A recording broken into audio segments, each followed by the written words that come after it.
Fine. Only in this age. There we go. Perfect. Okay, let's start. We continue in our 40-day study in the life of Jesus, where we're looking at different events in Jesus' life, certain days and certain moments that we want to capture that take us from the early part of his ministry through the cross and even beyond in our study. Today I want to come to one of those topics in Matthew chapter 12, and it's an interesting insight into kind of a day in the life of Jesus. And it's a day where Jesus faces scrutiny and criticism. Have you ever faced that? Have you ever had a place or a time where you felt like, people were really watching what you were going to do next to see how you might handle the situation? If you've felt that before, if you've ever felt like the pressure was on you, you can relate to Jesus in this story. And what we're going to see here in this story, in this day in the life of Jesus, is that it doesn't matter what he does. He's going to upset somebody. Whatever decision he makes, someone's going to be upset with him. It's a remarkable story, and it gives us some real insights into how we ourselves might make sure that we stay true to the mission that God has for us. Now, I want you to gather something, and I said it last week, and I want to build on it. Jesus had said he had a mission. His sole purpose was to seek and to save the lost. And we finished our service last week by really me making a call to enlist all of you in that work of joining us as we are rebuilding the church and seeking and saving the lost. And I want to continue to build on that. And I want to say to you all who are here today, it's awesome that you have braved the cold, braved the COVID, braved everything else to be here. Thank you so much for your presence. And thank you for joining us in this challenge to take up the cause of Jesus, to seek and to save the lost. But I want you to hear this. The same pressures that were on Jesus will be on you and will be on me and will be on us as we move forward. This is the way it went for Jesus that day, and it started early in the morning. Jesus was just on his way to church. So they wouldn't have called it church, but he was on his way to go worship on the Sabbath day at the synagogue. But he and his disciples were on his way there. And as simple a thing as this was, they'd gotten up early in the morning, and they were walking across a grain field. And just the simple act of just walking across a grain field upset some people. And they're going to bring a lot of criticism about the way that Jesus and his disciples walked across the field. Now that seems pretty petty, and it kind of was. But it gives you an idea of the kind of scrutiny that Jesus was under. And that there were people who were just looking for reasons to complain and to accuse and to belittle Jesus. If you have your Bibles, turn to Matthew chapter 12, and let's look at this remarkable day together. It starts in verse 1. It says, "At that time, Jesus went out through the grain fields on the Sabbath day. Now his disciples were with him, and they were hungry, and so they began to pick some of the heads of grain, and they were eating them. When the Pharisees saw this," which this reveals to us, the Pharisees were already looking for things to nitpick. And they are watching. Even when Jesus goes across the field, they didn't have binoculars yet, so I wonder where they were hiding, right? Are they hiding a few rows over? What's he going to do now? They're watching. Are they up on a hill to see what he does? We don't know for sure. All we know is that the critics of Jesus now are watching him at all times, even when he walks across the grain field. So when the Pharisees see them pick some of these grains and eat them, it says then they run more or less to Jesus. They too enter this field, right? And on this seemingly innocuous place where we shouldn't have to have any kind of altercation, then they come to Jesus and they say, "Look, your disciples are doing what is unlawful on the Sabbath." Now, I want you to picture what they had done, right? They're walking across a field where the grain is ripe, and they've taken a few heads of grain, right? It's like they're having their post-toasties or whatever in the morning, right? And they've thrown them in their mouth as a little bit of sustenance. And the Pharisees have lost their mind because they compare that to harvesting on the Sabbath day. Now, I want you to understand something in the story that's just important for you to understand about some things that Jesus is about to say. Even the Pharisees were allowed to eat on the Sabbath day. They would eat foods that were prepared the day before. Jesus is going to make the case that, look, he's the Lord of the Sabbath. The entire world is his refrigerator. If he wants to draw something out of something, he can. He has the divine authority to do so. But they refuse to see Jesus through that lens. And so they come with criticism. But Jesus, being Jesus, as he does so frequently, he turns the tables on his critics. And it says that Jesus says to them, "Haven't you read what David did when he and his companions were hungry? David entered the house of God. He and his companions ate the consecrated bread, which was not lawful for them to do, but only for the priest. Or haven't you read in the law that the priests on Sabbath duty in the temple desecrate the Sabbath and yet are innocent?" In other words, they do their work on the Sabbath, but they're considered innocent by God. "But I tell you, something greater than the temple is here. And if you have known what these words mean, I desire mercy, not sacrifice, you would not have condemned the innocent. For the Son of Man is the Lord of the Sabbath." Now Jesus had shut them up for the moment, but not for the day. And he continued on his way, understanding that he was in this place of scrutiny and criticism, and that he wasn't going to be able to make people happy no matter what he did. But get this, Jesus still kept on mission. He didn't detour just because of the criticism. Now, I don't know how you handle criticism when someone's critical of you. If you give up quickly, some people do. Well, I'm not going to do that. Or do you press forward?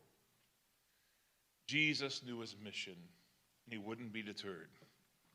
So going on from that place, Jesus goes on to the place he was headed, the synagogue. And when he gets to the synagogue, there is a man there with a shriveled hand. And looking for a reason to bring charges against Jesus, those same critics said to him, "Jesus, tell us, is it lawful to heal on the Sabbath day?" What a horrible test, first of all. Here's a guy this poor guy is the victim, right? He happens to be there as a shriveled hand. We don't know the whole story of what's happened to his hand. But there he is, and he's seeking to trap Jesus in his words. Seeking that he has real enemies who are out to harm him now, right? They want to do harm to him. They ask him a question, and the question in itself is really another test. It's a way for them to say, look, you are not honoring the Jewish law. You're not respecting the Sabbath day. So Jesus again turns to them. He says, "If any of you has a sheep and it falls into a pit on the Sabbath, will you not take hold of it and lift it out? And how much more valuable is a person than a sheep? Therefore, it is lawful to do good on the Sabbath day." And then right in front of them, Jesus, being Jesus, makes his point in a most beautiful way. He turns to this poor man who happened to be there with a shriveled hand. He says, "Stretch out your hand." And the man stretched out his hand, and it was completely restored. Now, I want you have to picture the imagery here, right? The shriveled hand was curled and deformed. It was damaged and hadn't been used for maybe forever. When Jesus says for him to stretch it out, this is the first time that those fingers perhaps have ever even moved. And there's this image of this man's arm first extending and then his elbow reaching out and then his fingers and his hands. I mean, it was incredible. It was an image. Jesus was saying, listen, if you believe in me, the impossible is going to happen.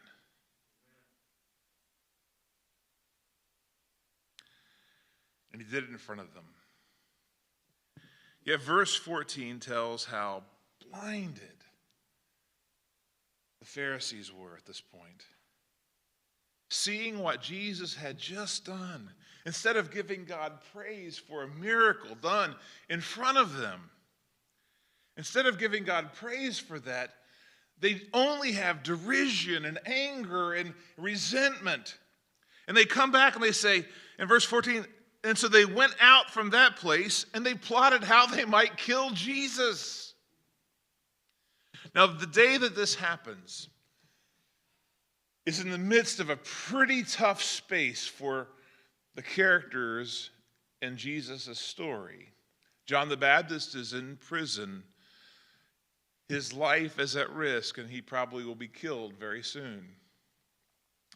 Tension is rising, and Jesus' family gets wind of the things that are happening around Jesus. We learn some interesting things in the story that Jesus' family is concerned, that some of the people closest to Jesus are concerned. They're concerned that his enemies really do want to kill him. And they are more worried about what's going to happen to Jesus than Jesus is. And we'll see that play out in the story. The Pharisees, however, are unrelenting. And so as this day continues on, the Pharisees and the teachers of the law come to Jesus yet again. And we read this in verse 38. We read that this is kind of a way they've had time to think about the healing of the hand. And they come to Jesus and they say, well, teacher, we don't, you know what, Jesus, we want to see a sign from you. A sign. Then we'll believe that you're the Lord of the Sabbath. Then we'll believe that you're who you say you are. And we hear that and we think, well, what kind of sign did they want? They'd just seen the miracle of the hand extending. What miracle do they want? And the Pharisees were kind of saying here, okay, Jesus, enough of these little parlor tricks. We want to see you do something real, something big. And this is what they probably had in mind. They had in mind, we want to see fire fall down from heaven like Elijah did. Or we want to see the Dead Sea part or the Red Sea part like Moses did. We want to see something big, something that everyone knows is real. Show us something big and real, then we'll believe in you.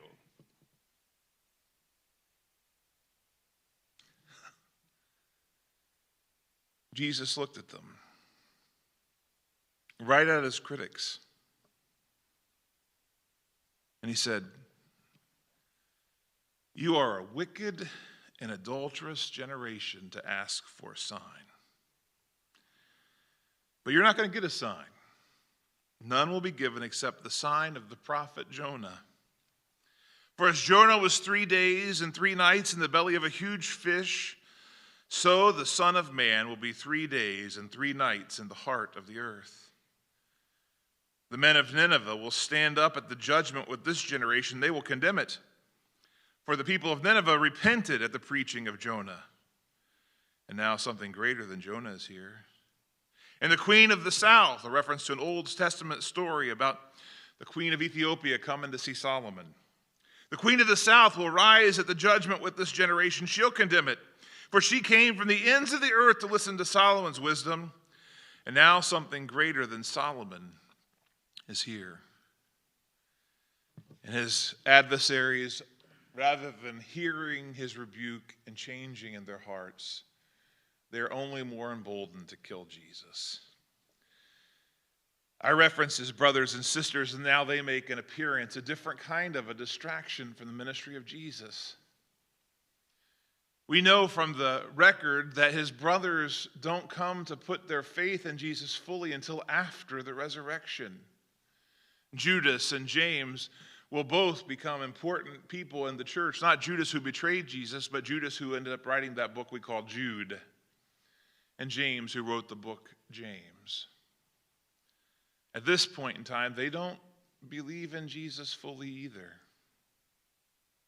It's one thing to have critics on the outside, but it's another thing when we have critics right in our own house. Jesus was feeling the pressure. We wonder about this because in the other accounts we see that Mary was with them when they go on this day to get Jesus. We wonder, what did James and Jude and the others say to Mary that would make her come and try to interrupt the ministry of Jesus on this day? Surely what they said to her was something like this: Mom, if we don't do something, they're going to kill him. We've got to step in. And so they go and they try to stop Jesus from the work that he is doing. There are some things that I just really enjoy in the world. This might surprise some of you to know this. I love to make sandcastles, and I love to look at old windmills. I know those are two odd things. There's a point. Don't think that I've gone all ADD just yet. But I love those things. And one of the things I love about old windmills is that the harder the wind blows, the harder the windmill works. You ever thought about that before? It's really fascinating to see. In fact, they have to put clutches and brakes on windmills, or they'll just work too hard when the wind blows. It's a remarkable thing. And I see this in Jesus on this day. The wind is howling around him, like we talked last week in the storm. But the harder the wind blows, the more faithful to his mission Jesus is.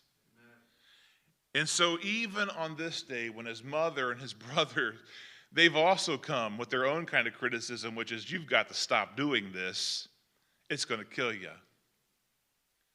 While Jesus was still talking to the crowd, it says in verse 46, his mother and brothers stood outside wanting to speak to him.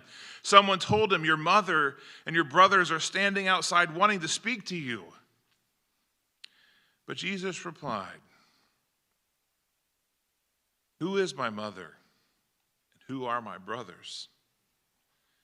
And pointing to his disciples, pointing to those who did believe in him, pointing to those who did follow him,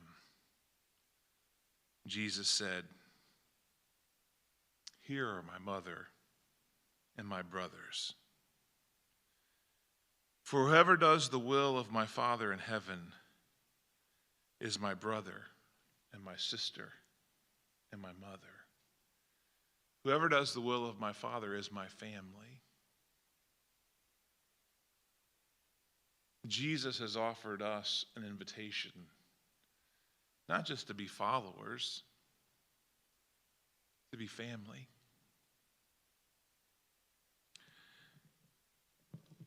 I love these days in the life of Jesus. Each of them is special, and every moment with Jesus was profound. In this story, Jesus has given us a real encouragement. No matter how hard the wind blows, no matter how strong the critics criticize, be faithful to the work that Jesus has for you. One of the things I've seen happen time and time again is when someone comes to faith, oftentimes people around them are they are looking just as intently at you as they were at Jesus, and they're looking for a failing. They're looking for a crack. They're looking for something in them that says, oh, see, you're a hypocrite, or see, you're not who you said you were. I don't know what it is in the human spirit that makes us be so critical, but it exists around us. And there are so many who are so quick to be judgmental and to try to attack us. But when we experience those things, don't give up. Understand, you're just experiencing exactly what Jesus experienced. A few weeks ago, I had a bizarre experience, and I won't go into all of it, but it happened simply this. I like to wear my jacket. We have some nice jackets for our staff that say Ogleville Christian Church on them, and I wear it proudly. I'm very pleased to represent this congregation and our faithful people here. But I was out at a pharmacy, and of all things, a person came up to me in the evening. It's about 8 o'clock at night, and they come up to me, and they were definitely in need. They were wearing house slippers and sweats, and it was a cold night, and they didn't have a jacket on, and they saw Ogleville Christian Church on my jacket. So the person says to me, says, hey, would you take me to the homeless shelter? Well, Dreamer was with me in the car, and so I said, let me ask my wife if she's comfortable with that, and I'll be right back. And Dreamer said, sure, let's take this person to the shelter, and I came back in. And we said, let's do that. Now, it wasn't very long into the story that we began to understand this person had some challenges, and they were struggling with some things, and we're talking with them, and we keep making our way, and we finally get to the shelter. But when we get to the shelter, this person who had some cognitive challenges as well gets very irate and angry. And I'm not sure why. I think maybe they wanted me to take them to the Hilton. I'm not sure what the problem was. But I found this incredible thing happen, that the person that we were trying to help got furious and came out of the car and said some things that I can't say in church. I couldn't even say them in a baseball game. I mean, they said some really bad things, and they made some interesting hand signs and all kinds of things.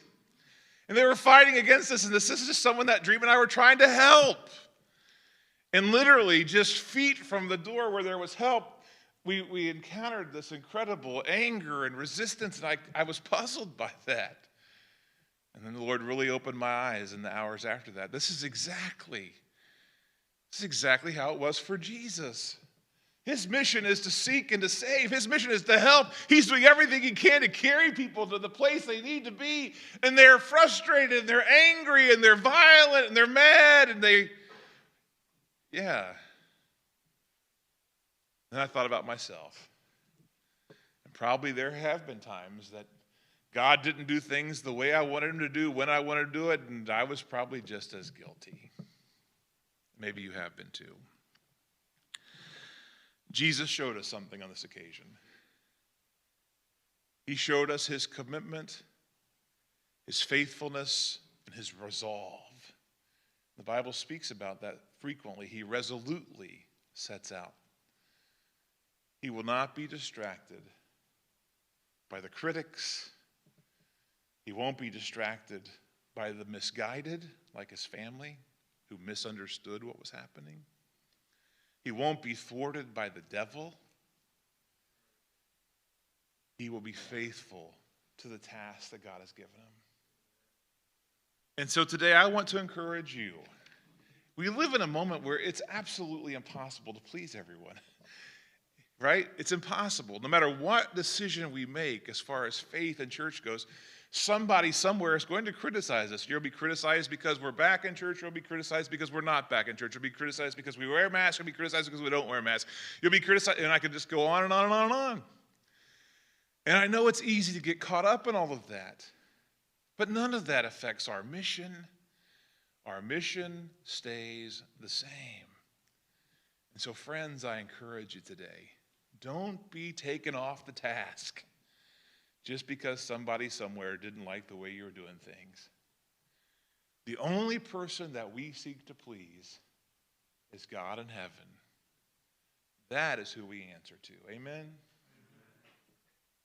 Now, it might be that you're a person who's here today, and you've been on the side where the skeptics were of Jesus. You're trying to figure out, who is this Jesus? And do I really want to put my faith and my confidence and my trust in him?